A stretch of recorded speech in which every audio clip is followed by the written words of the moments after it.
Shalom sahabat RPKM yang diberkati oleh Tuhan. Puji nama Tuhan, saya senang kembali menyapa Bapak Ibu Saudara dimanapun saudara berada. Salam dalam kasih Kristus Yesus Tuhan kita yang hidup. Puji nama Tuhan, kembali kita bersama-sama akan diberkati dengan kebenaran firman Tuhan melalui program 7 menit bersama RPKM, Renungan Pengajaran Kata Roh Sri. Saya percaya semua kita menantikan akan firman Tuhan melalui program ini. Puji nama Tuhan, dan kita akan melanjutkan renungan yang sebelumnya sudah menyampaikan ada 3 sesi, itu tentang tetap menjaga hati di masa sukar. Tetap menjaga hati di masa sukar. Nah, kesempatan ini kita lanjutkan dengan sesi yang keempat dengan nas Alkitab yang sama. Kita akan baca Amsal 4, 18-23. Dalam kesempatan ini saya membaca khususnya ayat yang ke-23 dari Amsal 4, ayat 23, ayat yang sangat terkenal dan ayat yang sudah sering kita dengar. Demikian firman Tuhan, jagalah hatimu dengan segala kewaspadaan, karena dari situlah terpancar kehidupan. Jagalah hatimu dengan segala kewaspadaan, karena dari situlah terpancar kehidupan. Mari kita berdoa. Bapa di surga, di dalam nama Yesus, Tuhan yang hidup, Tuhan yang berkuasa di bumi dan di surga, satu-satunya jalan keselamatan. Saat ini kami rindu Engkau berfirman kepada kami, biarlah Roh Kudus yang menolong kami untuk memahaminya, mengerti, serta melakukannya. Di dalam nama Yesus kami berdoa, haleluya, haleluya, haleluya, amin.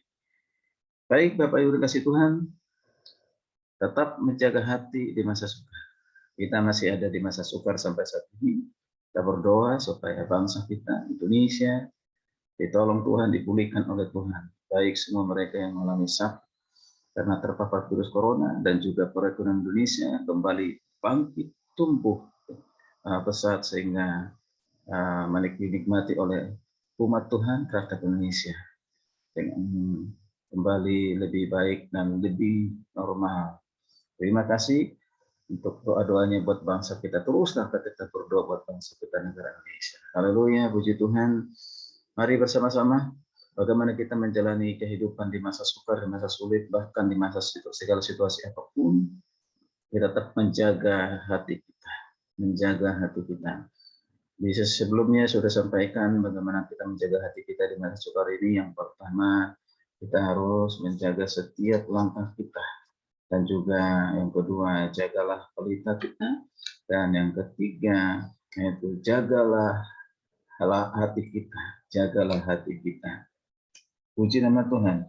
Kita akan teruskan firman Tuhan ini, bagaimana kita menjaga hati kita supaya tetap kokoh, kuat, bertumbuh, dan kita pun semakin dewasa di dalam Kristus dalam menyikapi segala persoalan masalah apa yang akan terjadi di dalam kehidupan kita.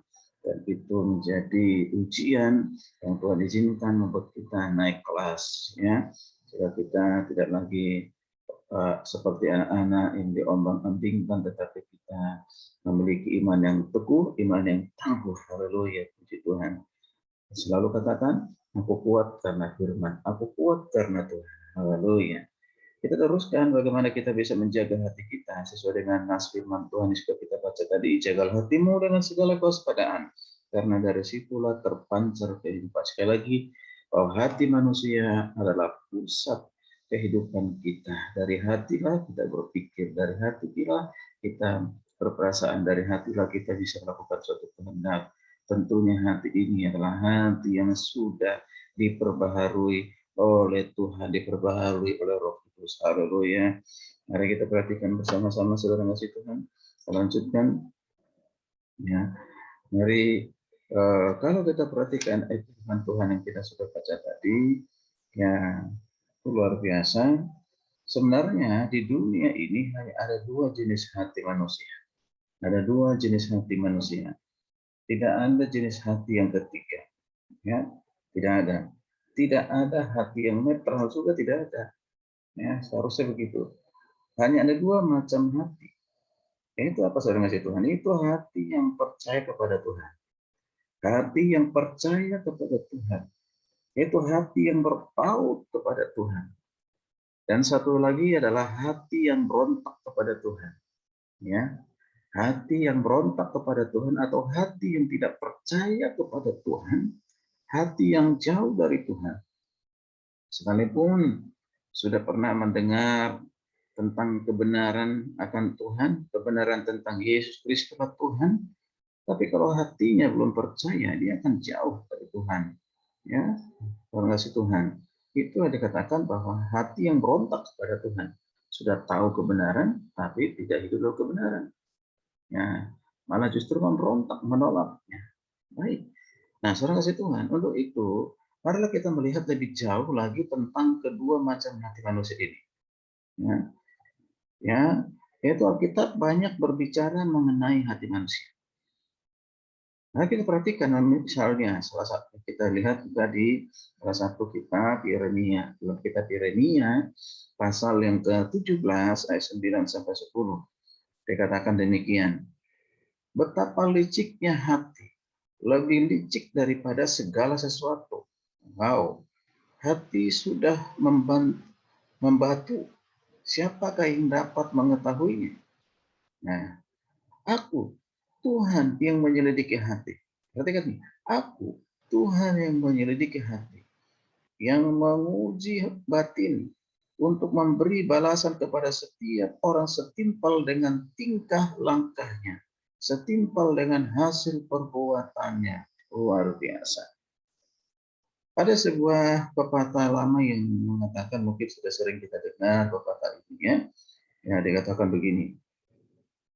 Ya, dalamnya laut dapat diukur. Ya. Dalamnya hati manusia tidak dapat diduga. Nah, maksudnya sampai sekarang, ya memang benar. Ini benar sekali pepatah ini. Betapapun dalamnya laut tetap masih bisa diukur juga. Tetapi dalamnya hati manusia, saya ulang lagi, tetapi dalamnya hati manusia, tidak ada seorang pun yang bisa mengukur. Tidak ada seorang pun yang bisa mengukur atau yang dapat mengukur. Akan menduganya. Itulah keadaan hati manusia. Luar biasa. Jadi sangat misterius ya, sangat rahasia. Dan susah sekali untuk ditebak. Ya, dia tersenyum, belum tentu itu menggambarkan hatinya. Ya.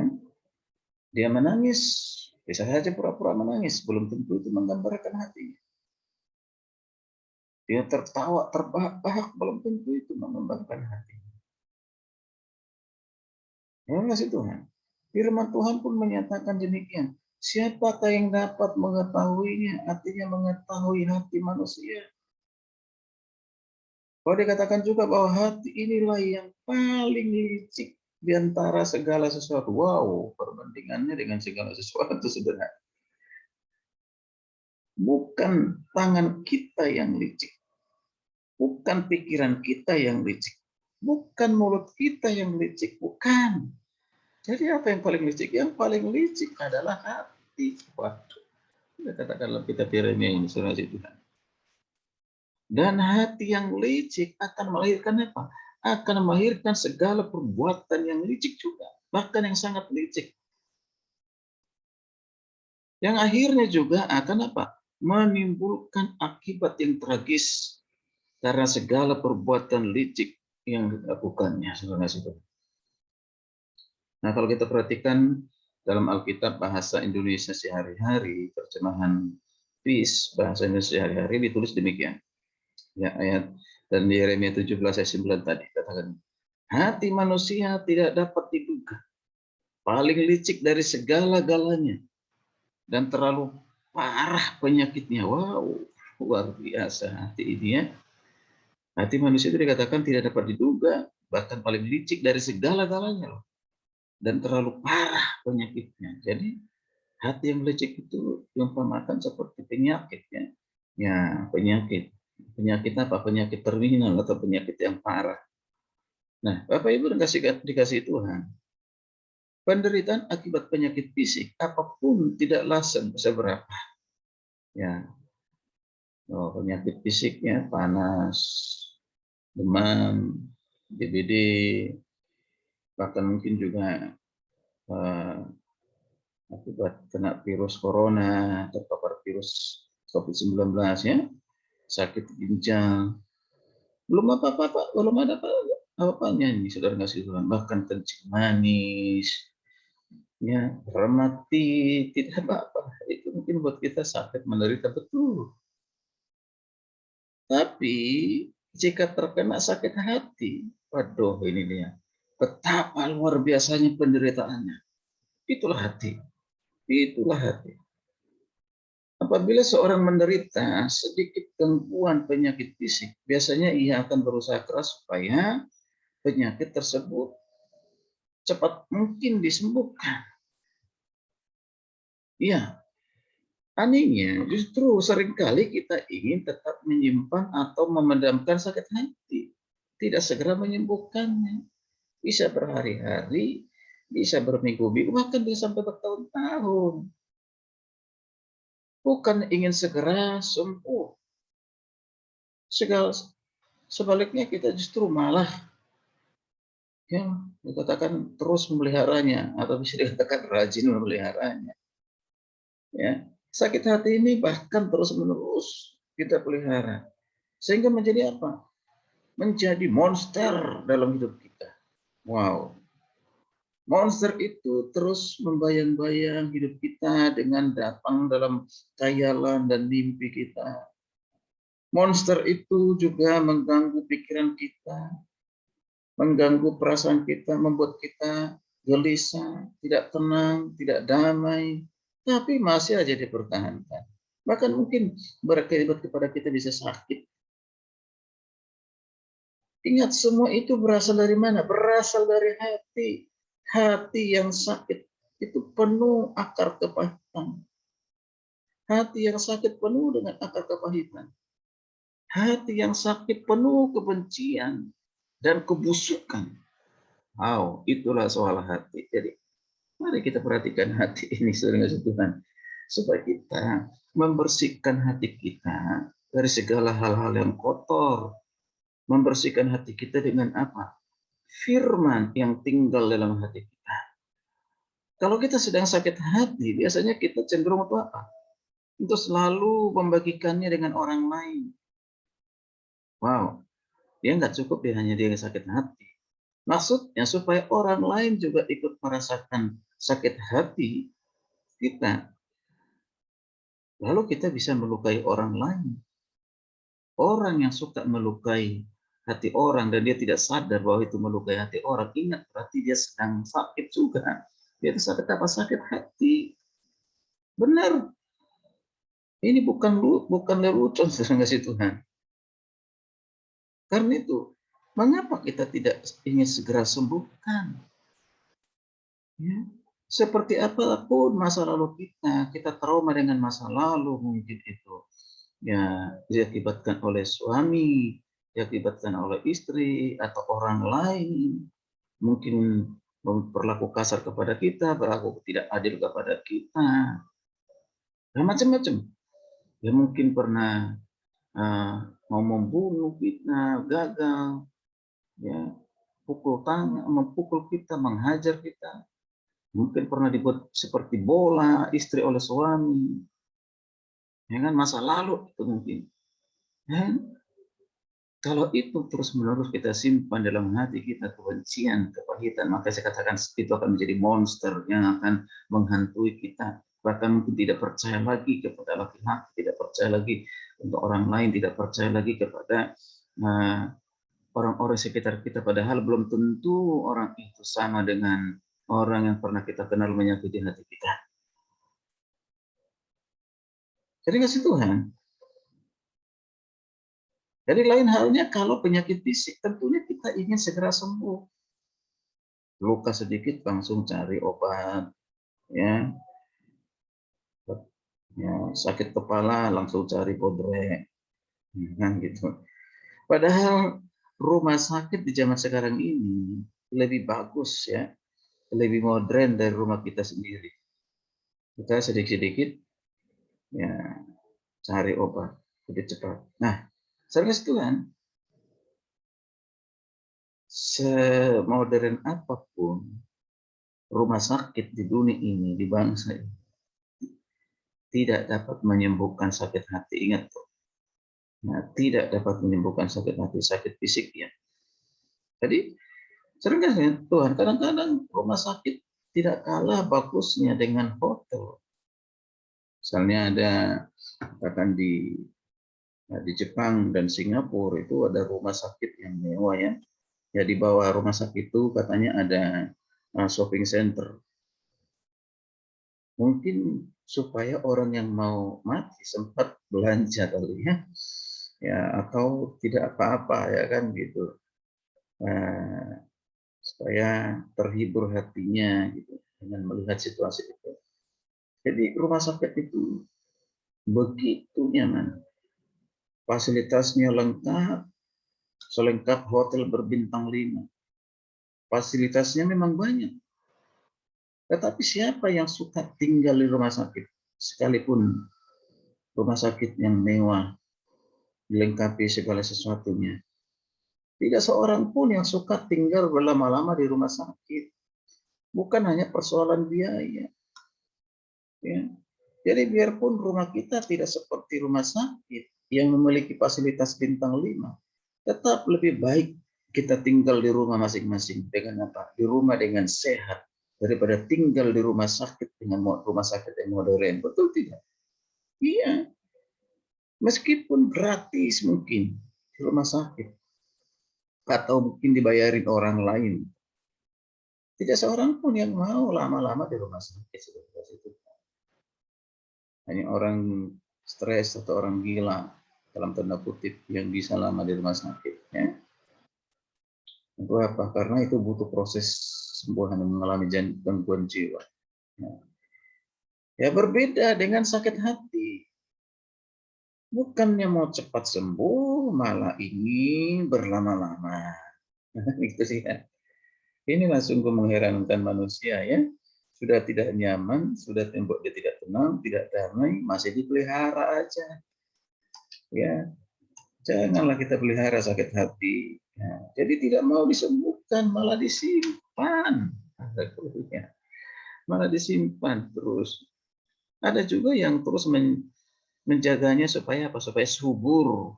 Haleluya. Hingga air mata terus meleleh mengalir. Setiap diingat ya bagaimana sakit hatinya disakiti oleh orang lain, dikecewakan, dihianati. Pada saat tidur ya ingat semuanya, menangis sampai bantal pun penuh dengan air mata. Wow. Apalagi kalau ada teman yang suka mendengar sakit hati kita. Cerita tentang sakit hatinya, menangis. Ya. Semangat kita untuk bercerita semakin bertambah. Ya, jadi gitu. Ya, orang menceritakan keadaan hatinya itu penuh dengan semangat gitu. Cerita itu diulang-ulang. Ya, bahkan mungkin ditambah-tambah. Ya, dibesar-besarkan. Bisa. Lukanya yang tadinya cuma satu menjadi banyak. Karena apa? Terus-menerus dilukai. Siapa yang melukai? Dirinya sendiri. Ya, bukannya dibalut, ya disembuhkan. Ya. Sebenarnya saudara kasih Tuhan, setiap kali kita menceritakan sakit hati kita, secara tidak langsung kita terus-menerus melukai hati kita. Ingat, sehingga hancur, tak berbentuk lagi, hancur berkeping-keping. Nah, oleh karena itu, saudara kasih Tuhan, jangan sampai kita menyimpan monster sakit hati. Tidak ada untungnya, tidak membawa keuntungan, kerugian. Iya, kita sendiri yang akan dirugikan, saudara kasih Tuhan. Ya lagi kita sendiri yang dirugikan. Jika kita menyimpan sakit hati terlalu lama, itu akan menyusahkan kehidupan kita. Menyusahkan kehidupan saudara sendiri. Biasanya kepala menjadi pusing, tidur pun tidak nyenyak, susah tidur, mata berkunang-kunang, badan gemetar, bisa juga mempengaruhi kurang nafsu makan dan sebagainya. Kita tidak bisa menikmati hidup ini saudara kasih Tuhan, sekalipun kita berlimpah dengan materi, dengan uang. Kalau kita menyimpan sakit hati, semuanya tidak berarti materi itu. Itu bahkan sangat membahayakan bagi kita kalau terus-menerus menyimpan sakit hati.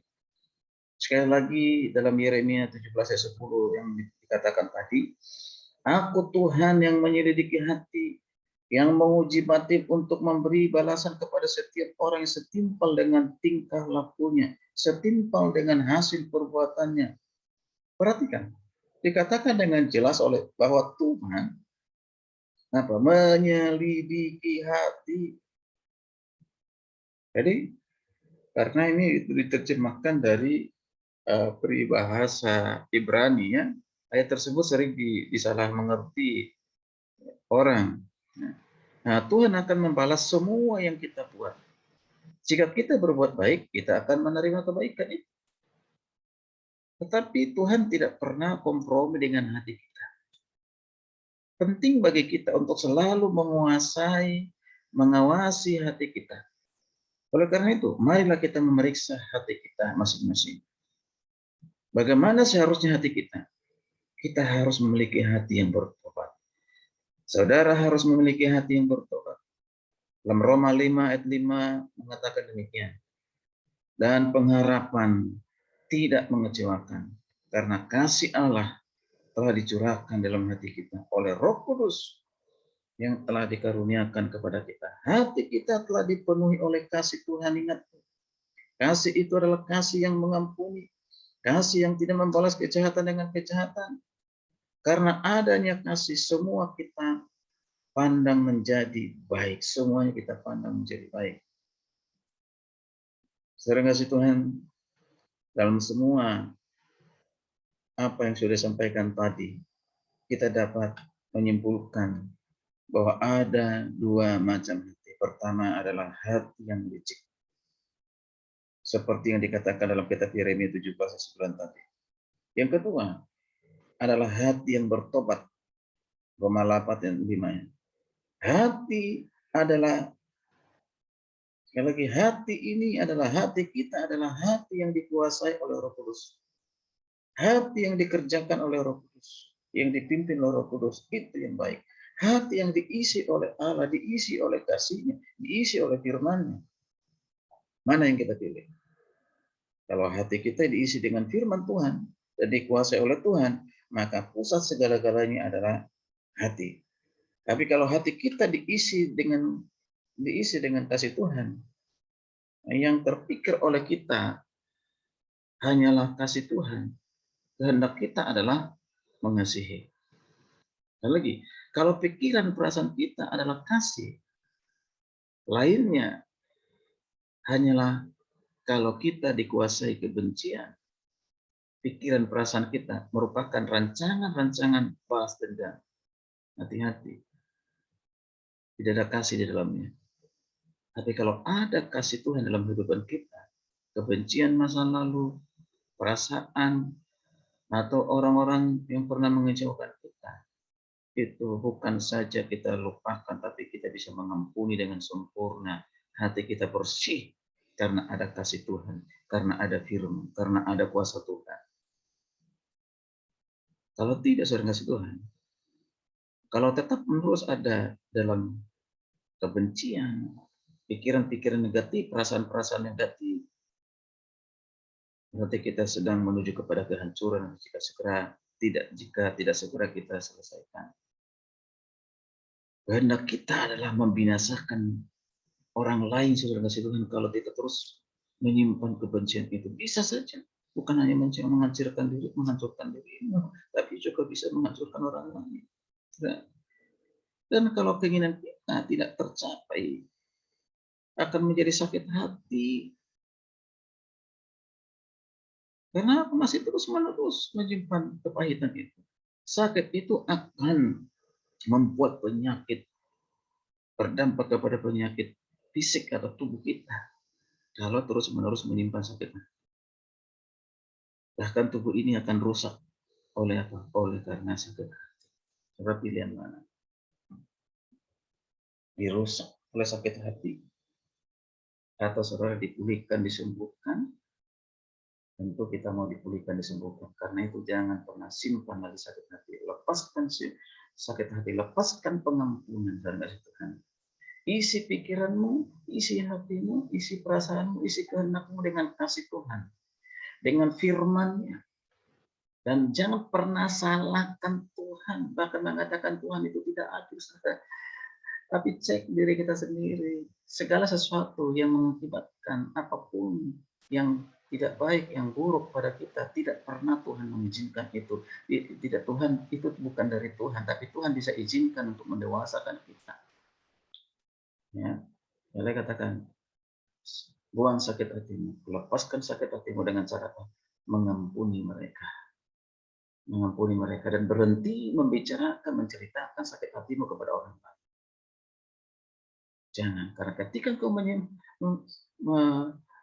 menceritakan itu, maka akan semakin besarlah luka dalam hatimu. Berhenti membicarakan masa lalumu, kepahitan masa lalumu, kebencian masa lalumu kepada orang lain. Lebih baik datang curhat kepada Tuhan. Tuhan pasti merangkulmu, menyayangimu, mengasihimu, mengampunimu. Haleluya, puji Tuhan. Baik, Bapak kasih Tuhan. Maaf, ini bukan lagi 7 menit, tapi sudah lebih dari 7 menit, karena ini sangat serius masalah hati kita. Puji Tuhan, kiranya renungan ini menjadi berkat, kekuatan, teguran, motivasi, dan membawa kita, dan membangkitkan kita dari masa lalu kita yang penuh dengan kepahitan. Dan sekarang, dengan hati yang bersih, hati yang damai, hati yang tenang, karena ada kasih Tuhan, karena ada Yesus di dalam hidup kita, karena ada firman dalam hidup kita. Selalu katakan, aku kuat karena firman. Aku kuat karena firman. Aku kuat karena Tuhan. Aku kuat karena Tuhan. Puji Tuhan. Shalom. Jangan lupa, silakan di-like dan dibagikan kepada yang lain supaya lebih banyak lagi yang diberkati. Diberikan respon supaya program ini terus dapat berjalan. Mari kita kerjasama. Mohon di-subscribe. Puji Tuhan. Mari jaga kesehatan.